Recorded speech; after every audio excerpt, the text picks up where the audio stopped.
Bonjour éclaireur pour vérité, bonjour à tous mes condisciples de la grande classe éclaireur pour vérité. Mon édito aujourd'hui a pour titre « Nous autres élèves éclaireurs pour vérité ». Qu'au blé a parlé, qu'au Bapé a noyé le système, qu'au le général a tué Nadi Bamba. Voilà l'événement qui secoue en ce moment le milieu politique pro-Gbagbo. Il est vrai que nous, EPV, avons été surpris. Mais pas trop. Pourquoi? Parce que, tout simplement, Gbagbo Laurent, depuis le début, a été fait président de la République par défaut. Et tous les événements qui se succèdent aujourd'hui, depuis son retour en Côte d'Ivoire, en sont des preuves. Gbagbo a été chanceux. Il fut à la place qu'il faut, au moment qu'il faut. Cependant, nous autres EPV sommes passés à autre chose. Et dorénavant, pour nous, cet événement de discours de Bapé, c'est du vu et ignoré. Nous sommes sur un autre terrain, celui que nous avons toujours occupé, les critiques constructives. C'est le fait que nous attirions l'attention des autorités pour l'amélioration des conditions de vie de nos concitoyens. Et vous avez bien pu le remarquer, le dernier de nos chantiers est consacré au problème au Niambro, entre autres. Voyez-vous, pour nous, le chant du coq de la basse-cour est le plus beau, mais ce n'est qu'un chant. Il est agréable à qui l'apprécie. Et nous n'apprécions guère, nous n'avons guère le temps d'apprécier ce qui pourrait se passer dans le couple Gbagbo et affilié. Merci et à bientôt. Merci infiniment à Mère Blanc qui nous rappelle ici que quand bien même que l'esprit du troupeau fut plus vieux que le troupeau du surhomme, pour découvrir le niveau le plus bas de l'humanité, il faut simplement se rendre au marché. C'est au marché que tout se marchande. C'est au marché que vous entendez beaucoup de bruit, comme disait Nietzsche. En réalité, parce que ce n'est pas un lieu qui est fait pour la réflexion. La plateforme EPV n'est pas un marché. La plateforme EPV n'est pas un esprit qui suit. Nous sommes ceux qui sont en tête. Et c'est pourquoi notre niveau de réflexion est toujours dans la hauteur, comme dirait Platon. Nous, les événements ne nous commandent pas. C'est nous qui anticipons sur les événements. Nous ne sommes pas dans l'esprit du troupeau où on nous dit, voilà où il faut aller. Posez-vous une question. L'individu Gbagbo, comme dit Mère Blanc, n'eût été le facteur chance qu'il a porté au pouvoir. En tant qu'Africains que nous sommes, est-ce que ce sont les femmes qui marient les hommes ou bien ce sont les hommes qui marient les femmes? Si vous vous posez cette simple question, comment se fait-il que cet homme-là, lui, c'est toujours des femmes de mauvais caractère que lui, il rencontre? Est-ce que c'est une malchance? Non. C'est un choix volontaire. C'est lui-même qui est d'abord mauvais, qui recherche ce qui lui ressemble pour être là, le prolongement de ce qu'il veut faire. Gbagbo est un homme mauvais et méchant qui recherche des femmes qui peuvent être des femmes qui vont propager ses actions vénales. Un homme, tu peux te tromper une fois, deux fois. Te tromper toute ta vie, ce n'est plus une erreur. Les femmes que Laurent Gbagbo a là, ce sont des femmes qu'il a choisies à partir de leur caractère méchant. C'est un choix. Pour que ce que lui n'a pas le courage de faire là, elle puisse en être le prolongement. Donc n'attendez rien de bon de ces personnes. Ça fait un. Vous les musulmans là, demandez la maman de Nadi Bamba là, quand vous étiez en train, au moment de Gbagbo, quand Gbagbo était au pouvoir, est-ce qu'il n'y avait pas un uniforme, même pas une blanc que vous payez à 3000? L'argent là partait directement dans les caisses de la maman de Nadi. Imaginez-vous, elle dit qu'elle est du Nord, mais elle s'ajoute à des gens qui ont créé un génocide contre les gens du Nord. Ça là, il y a quoi de bon tu peux retrouver dedans? En réalité, c'est un homme méchant qui recherchait toujours une femme méchante pour prolonger ses actions. Et je le dis et je le répète, Blé Goudé n'a jamais dit à quelqu'un, tous ceux aujourd'hui qui sont excités, wow, il a lancé une bombe, il a fait ceci. Est-ce qu'il y a une bombe qui peut être plus grave que l'article 125? Est-ce qu'il y a une bombe qui peut être plus dangereuse que la vie de vos enfants que Blé Goudé a détruit dans les universités? Est-ce qu'aujourd'hui cette vérité, Didi, je me suis plié devant Babo, est-ce que c'est une vérité nouvelle? Qui ne le savait pas?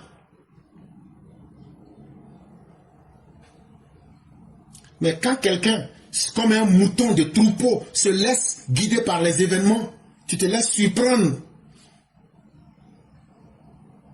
par les petits détails. Soyons dans la réalité et ayons un objectif clair. Ces gens-là, est-ce qu'il n'aurait pas été mieux qu'ils soient confrontés devant des experts pour traiter la question devant tous les Ivoiriens pour une bonne fois?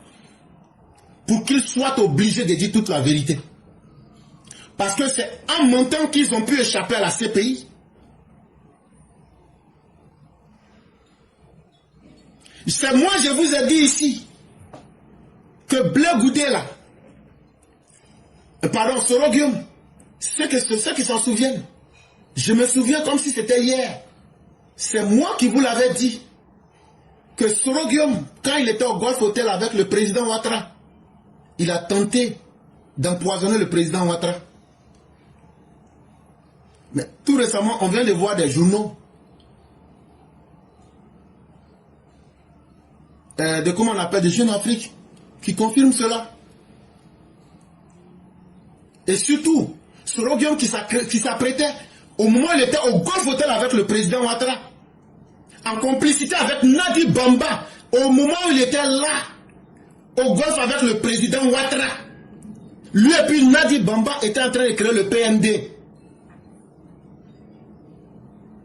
Je ne sais pas comment ils appelaient ça, le FND, Force Nouvelle Démocratique. Voilà le FND, le Force Nouvelle Démocratique.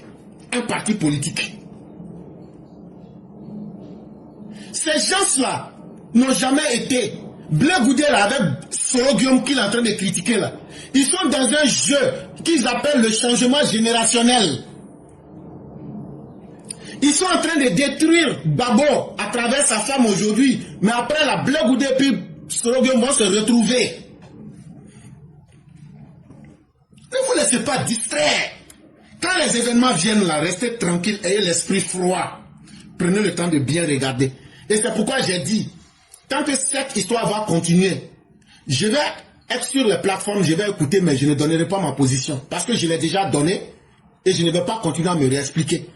Parce que je vois que les gens ne veulent pas comprendre la réalité.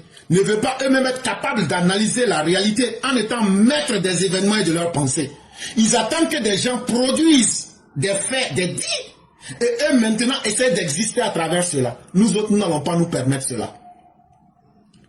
Et ce ne sont pas des voyous qui vont nous imposer une méthode dans ce pays. Si on veut véritablement la vérité, chers Ivoiriens, c'est de convoquer ces personnes-là devant la justice et de leur dire, la justice va vous permettre de nous dire toute la vérité, sans état d'âme. Voilà ce que nous demandons et voilà ce que nous disons. C'est pourquoi nous, les EPV, ce n'est pas que ce qu'ils disent n'est pas important, mais ce ne sont pas des vérités totales qui sont dites. Ce sont des vérités taillées sur mesure. Et c'est ce que nous ne pouvons pas accepter.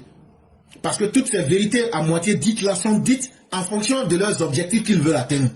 Alors que s'ils étaient devant des juges qui les obligeaient là, vous aurez appris certaines choses et vous aurez attrapé vos têtes. Mais l'histoire ne trahit personne. Et l'histoire finira par toujours nous dire la vérité. Tous les EPV, bonjour à tous ceux qui nous suivent. On va dire encore merci à Dieu pour la séance d'aujourd'hui, vendredi. Juma Moubarak à tous les musulmans et excellent vendredi à tous les non-musulmans. Que Dieu nous protège et qu'il nous garde dans sa grâce et qu'il nous fasse tous miséricorde. Professeur, vraiment merci beaucoup. Merci pour tout ce que tu viens de dire tout à l'heure. Moi, il y a un constat que je vois que la Côte d'Ivoire elle-même est en train de réclamer sa vérité. La Côte d'Ivoire elle-même est en train de réclamer sa justice. Tout ce qui se passe aujourd'hui avec tout ce qu'on voit, là, c'est la Côte d'Ivoire elle-même là qui est en train de faire son propre palabre. C'est le karma qui est en train de frapper les Ivoiriens.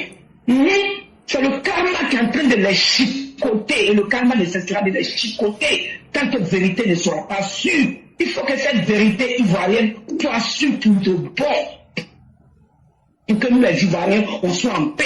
Parce qu'il y a beaucoup de choses là qui étaient cachées. On a dit, moi j'ai dit, et le professeur, je me rappelle tous les jours, il dit ici, j'ai dit après les élections de 2025 de Papa Ado là, vous allez voir, Dieu va aller en vitesse avec la Côte d'Ivoire. Et je crois que c'est ce qui est en train de se passer. Et vraiment que Dieu aide la vérité, que la vérité soit sûre, que la vérité soit sûre par nos enfants. Parce que quand on regarde ces enfants-là aujourd'hui, qui parlent de la Côte d'Ivoire, qui parlent de Papa Ado, comme tu te demandes, tu dis, mais qui a enseigné cela?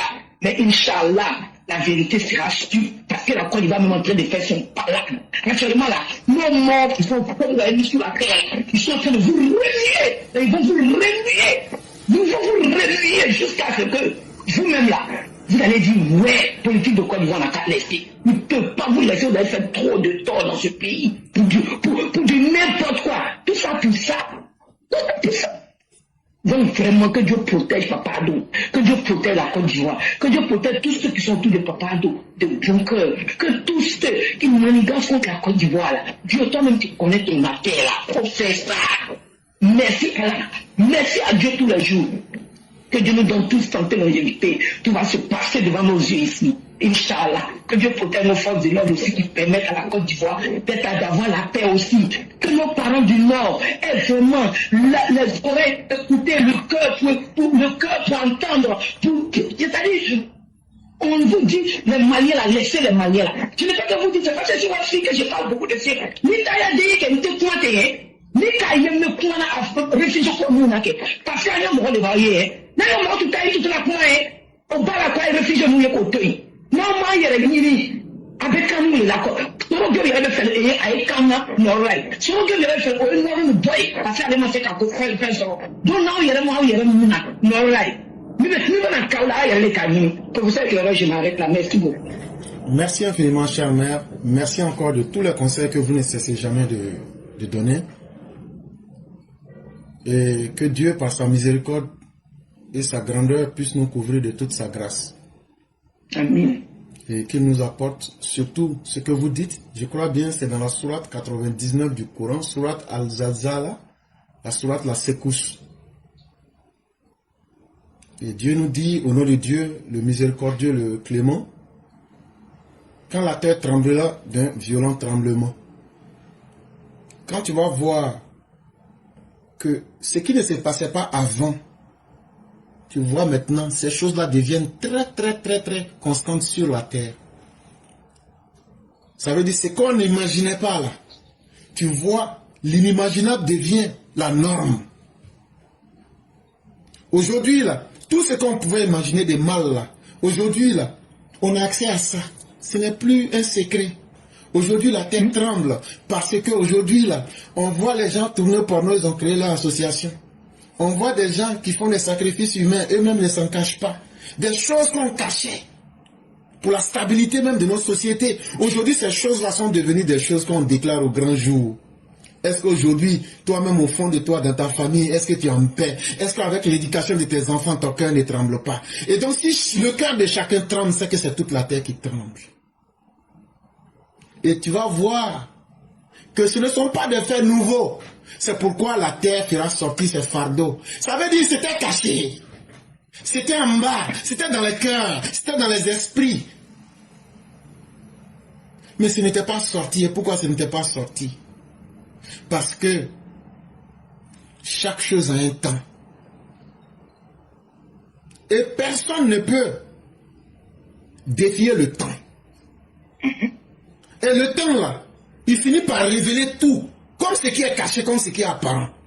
Et aujourd'hui donc, toi l'homme, tu te demandes, mais qu'est-ce que la terre a? Pourquoi les choses ne sont plus comme elles devraient être? Mais la terre, et ce que tu vois, c'est ce que l'homme a toujours été, mais que l'homme a voulu cacher. Alors que nous avons créé l'homme et nous lui avons dit, tu es notre représentant sur la terre. Et nous te confions d'être un homme juste, d'être un homme qui va aller toujours vers sa propre perfection. Parce que nous ne t'avons pas donné de limites. Nous avons fait de toi celui qui est notre plus proche représentant. Et donc là, ne t'étonne pas que tu as dévié de ta voie pour venir aujourd'hui nous demander que ce soit le temps qui te raconte ta propre histoire. Et si aujourd'hui tu as abandonné ta responsabilité et que c'est les faits qui doivent aujourd'hui s'imposer à toi, alors là, tu ne pourras plus te plaindre. Tu seras aujourd'hui victime de ta propre ignorance et du rendez-vous que tu as raté avec moi, Dieu qui t'a fait confiance pour être mon représentant sur la terre. Parce que de la même manière que j'ai autorité sur toi, c'est comme ça aussi que j'ai autorité sur cette terre, selon ce que ton Seigneur lui aura révélé. Et la terre ne fait que te montrer ce que tu as toujours été, ce que tes ancêtres ont été et ce que vous avez voulu cacher. Et donc, ne sois pas étonné. Est-ce qu'aujourd'hui tu ne vois pas les gens en grandes associations, en grands groupes? Ils sont certes séparés, mais chacun est fier de montrer ses œuvres au grand jour. On organise les marches pour les homosexuels. On organise des marches pour Belzébuth. Ce que j'appelle ici Belzébuth, c'est Baal al-Zébout. C'est-à-dire les seigneurs de la corruption. Est-ce qu'aujourd'hui ton esprit est en paix quand on te bombarde avec des milliers d'algorithmes? Quand on bombarde ton esprit avec des informations sensationnelles comme le foisonnement des mouches, tu es là, ton esprit est en train d'être infesté. Ah oui, aujourd'hui, la terre est en train de montrer sa propre histoire à travers les actions d'hier qui étaient la honte, mais qui sont devenues la fierté des humains aujourd'hui. Ce qui faisait honte hier, aujourd'hui, on organise des parades pour le montrer au grand jour. Alors là, toi qui as décidé de donner ta vie au mal, ne sois pas désespéré, parce que tout sera payé en temps réel. Et tout sera su en temps réel. Ce que tu as fait, ça sera monté, tout le monde verra. Même ceux qui étaient morts, on va reprendre leurs images. Ceux qui ne les ont pas connus vont demander, mais je vois quelqu'un qui parle. Non, on te dira qu'il est mort il y a 70 ans, mais je l'ai vu parler. Et c'est parce que la terre est en train de raconter ce qui était caché hier. C'est ce que vous appelez aujourd'hui les VAR. Et le pourrissement est dans sa phase la plus absolue. C'est ce qu'on appelle Baal al-Zébout, le seigneur des mouches. Aujourd'hui, c'est le système du chaos organisé qui contrôle notre société aujourd'hui. Que ce soit le mal en petit, fût-il d'un poids d'atome, est-ce que vous ne le voyez pas aujourd'hui? Quand il y a un petit mal sur la terre, la conséquence atteint tout le monde, comme la guerre en Ukraine. À partir de 2 pays, ce qui n'était pas la norme hier devient aujourd'hui ce qui est normé, ce qui est accepté. La guerre en Ukraine a freiné le monde, la nourriture, le prix a augmenté partout, parce que le chaos a été bien organisé. Mais sachez que vous, qui vous êtes fait persister dans le mal, vous allez aussi payer chèrement le prix, autant que ceux qui font le bien. Et donc la personne ne pourra fuir la réalité de son propre verdict. Et chère mère, ça c'était un cadeau pour les musulmans aujourd'hui. Et je vous dis merci et que la grâce de Dieu soit avec nous. Ah, le serment, c'était fort. Merci professeur, merci infiniment. Excellent Juma à toi, bon Juma à tout le monde et Inch'Allah, demain un autre jour. Merci. Merci beaucoup chère mère et que la grâce de Dieu demeure en nous. Amen. Je vous en prie. Mesdames et messieurs, nous allons terminer avec le patriarche Bakayoko. C'est lui qui va nous permettre de finir cette émission en beauté. Prenez vos cahiers. Il y a quelqu'un qui nous parle des 19 bus brûlés. Je comprends très bien. Celui qui brûle les bus, on le connaît. Je n'avais pas envie de parler de cela. Mais que les gens sachent que M. Meïté Fofana, nous ne sommes pas des idiots. S'il y a des scandales financiers dont personne n'a encore expliqué les destinations des milliards et que maintenant on veut nous distraire avec des bus brûlés, faites beaucoup attention. Ce pays-là, nous savons comment il fonctionne. Je parle de M. Meïté Fofana. Faites beaucoup attention. Les scandales des milliards disparus, dont on ne connaît pas encore les destinations, et dont vous serez obligé de justifier là. Ne venez pas nous distraire avec soi-disant des bus brûlés. Les agents de la Sotra sont en train de vivre l'enfer. Ils sont mal payés, ils sont maltraités, ils sont sans logement décent. Ils ne sont même pas avec des assurances qui sont sabotées. Ils sont dans un mépris total de leur dignité. On connaît très bien le problème. On ne va pas mentir sur quelqu'un. Ce ne sont pas les opposants qui ont fait ça. La Sotra est devenue aujourd'hui un champ de ruines managériales. Et c'est toi, Meïté Fofana. C'est toi qui es l'artisan de cette hémorragie. Et le gouvernement du président Alassane Ouattara doit arrêter immédiatement cette complaisance.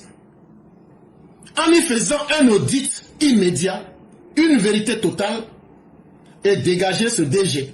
C'est lui le problème de la Sotra. Les bus ne brûlent pas par hasard, c'est faux. Je n'ai pas dit que ce que les opposants ont fait, ils n'ont pas fait. Mais ça là seulement là, c'est pas les opposants. Ça là, ils n'ont qu'à demander à Meïté, ils n'ont qu'à fouiller, ils n'ont qu'à faire audit. Je ne parle plus d'en faire là.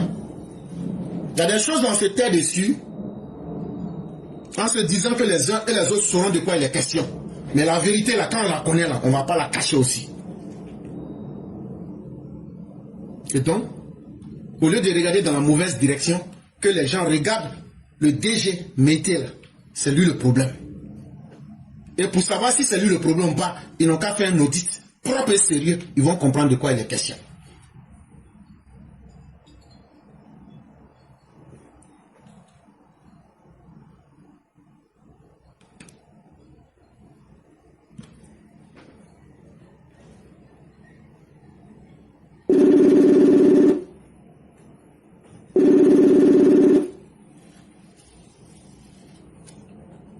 Allô?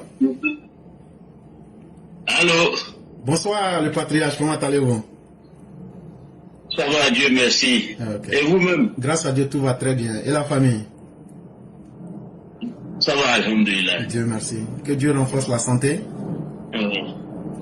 Et qu'il nous protège. Amin, Inch'Allah. Okay. Donc on va vous laisser votre temps de parole. Amen. Merci infiniment, comme toujours. Merci à toute la classe. Merci à notre beau pays. Une terre vraiment de fraternité, une terre pure et qui mérite d'être protégée. Normalement, je ne devais plus intervenir parce que Mère Sali a touché un peu ce qui est en train de me mouvoir et d'autres intervenants.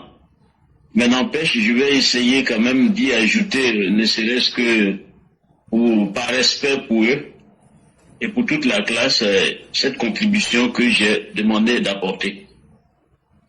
Et tout en félicitant ceux qui sont passés, éclaireur, je voudrais, avec votre permission, avec la permission de tous les EPV, qu'on essaie d'être très attentif aux événements qui se passent. Pourquoi je dis ça? Ça paraît un peu bizarre, mais ça a du sens dans le sens où c'est l'heure du déballage. C'est l'heure du déballage. Tous les sacrifices qui ont été faits, qu'on a vus ou qu'on n'a pas vus, sont en train de produire leurs effets. Et on dit souvent que le criminel revient toujours sur le lieu du crime. La Côte d'Ivoire a droit à la vérité. Parce que si on parle de crime, le plus grand crime qu'on puisse faire sur terre, c'est de trahir son peuple. Tous ceux qui ont trahi notre nation, de quelque manière que ce soit, vont être révélés. Et ils vont être révélés de la sorte à permettre à ce pays-là de tranquillement continuer son développement. Cela ne veut pas dire qu'il n'y aura pas d'événement.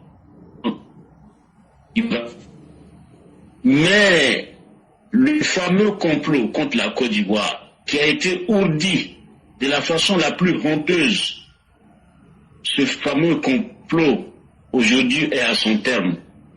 Et les Ivoiriens doivent savoir la vérité. Il y a certains qui savent beaucoup de choses. Mais le peuple est ordinaire.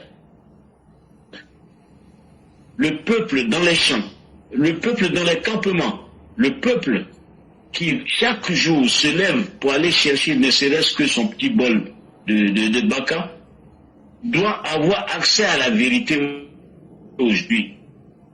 Parce que notre pays mérite vraiment plus que ce qu'on lui a fait croire comme un destin. Et comme nos parents ont travaillé dans la vérité pour voir tous les Ivoiriens, de quelque ethnie que ce soit, et parfois ceux qui sont venus nous rejoindre, ces sacrifices-là n'ont pas été faits avec un cœur impur. C'était avec un cœur pur.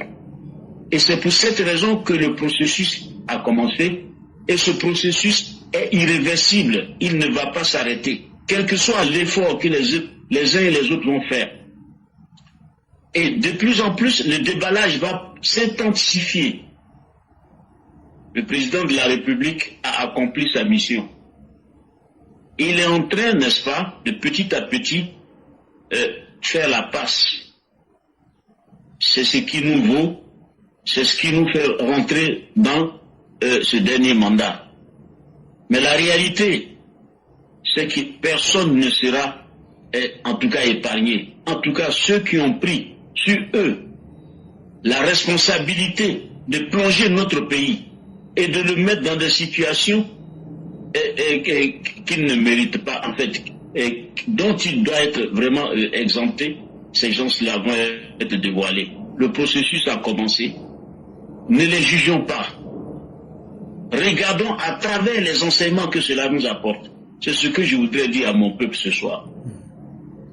Cette histoire de Blé Goudé, de Nadib Bamba, de Gbagbo Laurent, vous avez parlé tout de suite, vous parliez depuis un moment du PDCI dans ses responsabilités dans la situation ivoirienne. Nous ne devons pas arrêter ce processus. Laissons-les faire. Ils vont nous dire la vérité. Parce que pour cette vérité, il y a des gens qui ont été ensevelis, qui ont été tués, des familles qui ont été disloquées, des gens qui sont partis sans lendemain. Il faut qu'on dise la vérité aux Ivoiriens. Et ça, nous n'allons pas empêcher le Seigneur des mondes dont vous aviez parlé de vraiment laisser ce processus aller dans le fond qu'il faut, parce que les Ivoiriens ont trop souffert inutilement. Et les Ivoiriens ont tellement donné à leur pays, par amour et de la façon la plus sincère. La réalité, nous savons, l'homme ivoirien n'est pas tribalique. L'homme ivoirien n'est pas méchant. Mais pourquoi subitement, c'est ce phénomène-là qui a mis le feu dans notre pays? Qu'est-ce qui s'est passé? Il faut qu'ils nous rendent compte. Nous allons prendre le plaisir de vous écouter. Oui, c'est important pour laisser la Côte d'Ivoire de continuer son chemin. Même si tous les étrangers viennent en Côte d'Ivoire, ça ne va pas gêner la Côte d'Ivoire. La Côte d'Ivoire a trop de potentiel pour ça.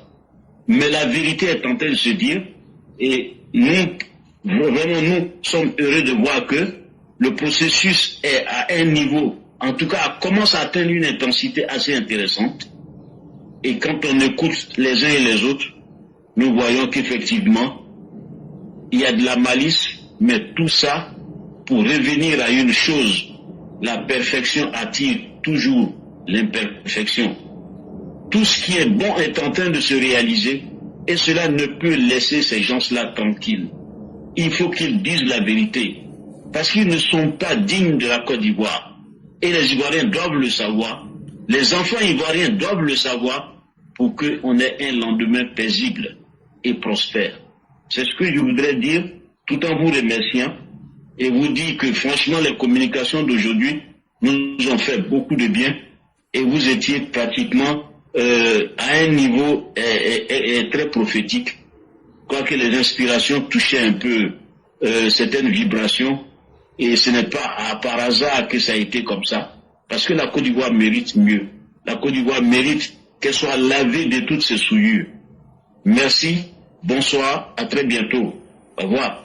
Merci beaucoup, cher père. Merci beaucoup, cher patriarche. Toujours dans la pondération, toujours sur la voie de la sagesse. Et c'est vous qu'on appelle Al-Hakim. Et ce que vous dites, c'est vraiment le fond même de ma pensée que vous avez touché. Et cher père, qui ne connaît pas l'expression faire l'âne pour avoir du... Ouais. Et justement, c'est ce que moi je demande. Que nous, les gens du RHDP là, laissons ces personnes-là s'étaler en jouant les naïfs, comme si nous n'étions même pas là. Cher père, cette situation est tellement une aubaine que si nous polluons le processus avec nos communications, ça va leur donner des idées. Et c'est pourquoi moi j'ai dit, nous autres, nous n'allons pas communiquer. Nous allons jouer à l'âne pour obtenir du foin. Mais tout ce qui est dit, tout est enregistré. Donc pourquoi les gens sont pressés? On dit ce qui vient vers toi là, tu n'es pas obligé de courir pour aller vers ça. Laissons-les, faisons-nous oublier. Et laissons ces personnes-là mener leur combat. Et comme ça, là, quand ils vont voir qu'il n'y a personne autour d'eux, là, ils vont penser qu'ils sont en territoire conquis. Et ils vont dire plus parce que, se disant qu'il n'y a personne, ils vont s'oublier. Ils vont dire des choses que personne ne savait, ou même que personne ne soupçonnait. C'est ce niveau-là, c'est cette démarcation-là que moi, c'est sur ça que moi je suis. Les événements ne nous échapperont pas. Et nous en sommes très heureux. Je ne l'ai pas caché, là où j'ai eu à intervenir. Mais si nous-mêmes nous polluons le processus avec les interventions, ils nous écoutent aussi. Et je vais dire les différents plateformes RHDP, ils vont se dire, ils vont prendre conscience et ils vont changer de méthode. Et c'est pourquoi moi je suis dans l'attente qu'ils finissent avec leur processus. Et après là, nous on va passer derrière eux pour prendre le foin. Voilà un peu la stratégie que nous autres nous avons adoptée. Parce que nous sommes dans un monde où tout est enregistré. Et rien ne passe inaperçu. Et donc vraiment merci d'être revenu encore pour clarifier, parce que c'est quelque chose de moi-même je n'aurais jamais dit en public, parce que les ennemis aussi nous écoutent, ça peut les rendre un peu intelligents. Et c'est pourquoi on n'avait pas voulu trop parler de cela. Mais toujours est-il que les faits, la vérité ne sera cachée à personne. Et les faits ressortiront d'eux-mêmes de quelque manière que ce soit. Et vraiment merci à vous-même, merci pour toujours continuer ce conseil-là. Et comme vous le dites dans une sourate, Watawasaw bil haq, Watawasaw bis sabr, ceux qui se conseillent mutuellement sur le chemin de la vérité et surtout du pardon, que vous appelez en arabe les sabirin, ceux qui savent, qui ont un cœur doux. Et vraiment merci d'en être, et vraiment merci à vous-même, et que la grâce de Dieu soit en nous. Et c'est avec beaucoup de plaisir qu'on va vous laisser nous faire la conclusion. Éclaireur, ce ne serait pas long. C'est pour dire que nous nous sommes compris. Et donc, que Dieu fasse son travail. Et que nous soyons surtout conscients, et aussi surtout que nous soyons agrippés aux objectifs que nous nous sommes fixés. J'invite d'ailleurs tous les EPV à lire les statuts et règlements intérieurs du RHDP. Tout est dit là-dedans. Parfois, quand vous lisez, que vous avez une lecture un peu plus profonde, c'est pas du jeu. C'est très très proche. Bon, je ne vais pas dire ça ce soir. Mais on comprend déjà. Voilà. C'est ça, vraiment. C'est ça. On ne veut pas le dire au grand jour, mais souvent ça sort. Ouais, c'est ça. Ça. En tout cas, merci beaucoup. Merci à la Côte d'Ivoire que nous aimons, que nous allons toujours aimer et nous allons protéger même au prix de notre vie. Et d'ailleurs, si c'est cela, nous avons certainement gagné plus que de façon ordinaire. Merci à vous. À bientôt. Au revoir. Merci beaucoup, cher patriarche. Merci à tous ceux qui nous ont suivis, et que la grâce de Dieu demeure en nous et que sa protection soit notre couverture. Amen. Merci beaucoup.